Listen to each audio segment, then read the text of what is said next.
5 August 2024 সকাল 10টা কেন্দ্রীয় শহীদ মিনার। কেন্দ্রের নির্দেশে এভাবেই দিনের প্রথম আক্রমণ শুরু করে পুলিশ। নেতৃত্বে শাহবাগ থানা ও সংশ্লিষ্ট সার্কেলের পুলিশ কর্মকর্তারা। কারফিউ ভেঙে এখানে অবস্থান নেওয়া মানুষের সংখ্যা 150 কি 200, যাদের অধিকাংশই কিশোর তরুণ। কাছ থেকে এরকম নির্বিচার আক্রমণ চালায় দুই দিক থেকে আসা পুলিশের দুইটি দল।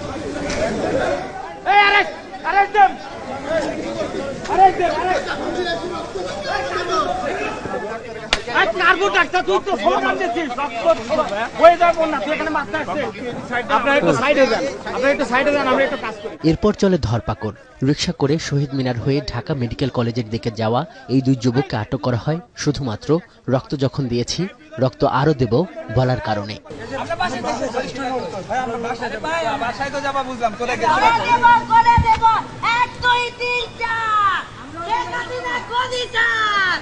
ঢাকা বিশ্ববিদ্যালয় ক্যাম্পাস, আশপাশের এলাকা আইন শৃঙ্খলা রক্ষা বাহিনী ছাড়া তখন কার্যত শূন্য। তবুও যখন যাকে দেখেছে পুলিশ তল্লাশি চালিয়েছে, আটক করেছে।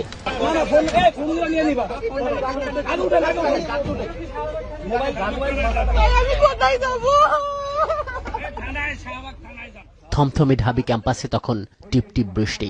এর মধ্যে কারফিউ ভেঙে রাজু ভাস্কর্যে জড়ো হয়ে যায় ঢাকা বিশ্ববিদ্যালয়ের একদল শিক্ষক। উপর থেকে আবার পুলিশ কর্মকর্তাদের কাছে বার্তা আসে, এটাও ক্লিয়ার করে দাও।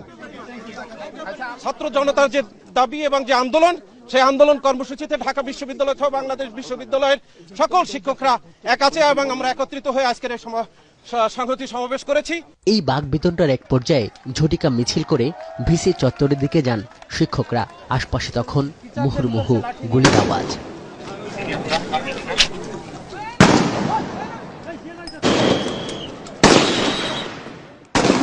মূলত লং মার্চ কর্মসূচির পক্ষে ঢাকা বিশ্ববিদ্যালয় কিংবা শাহবাগে ঢোকার লক্ষ্য ছিল ছাত্র জনতার। তাদের গতিরোধ করতে রাজধানীর চাংখারপুলে এভাবেই নির্বিচারে গুলি চালাতে দেখা যায় আইন শৃঙ্খলা রক্ষা বাহিনীকে। ঊর্ধ্বতন কর্মকর্তাদের নির্দেশে একের পর এক লাশ ফেলতে দেখা যায় কিছু পুলিশ সদস্যদের। ঘড়ির কাঁটায় তখন দুপুর 12:30 কিংবা 1:45, অর্থাৎ বিপ্লবের মাত্র 1 থেকে 1.5 ঘন্টা বাকি।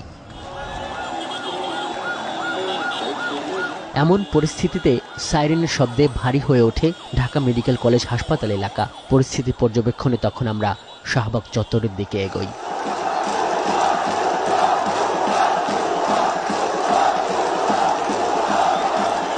পৌনে 2টা থেকে শাহবাগ চত্বরের পরিস্থিতি পাল্টে যেতে শুরু করে।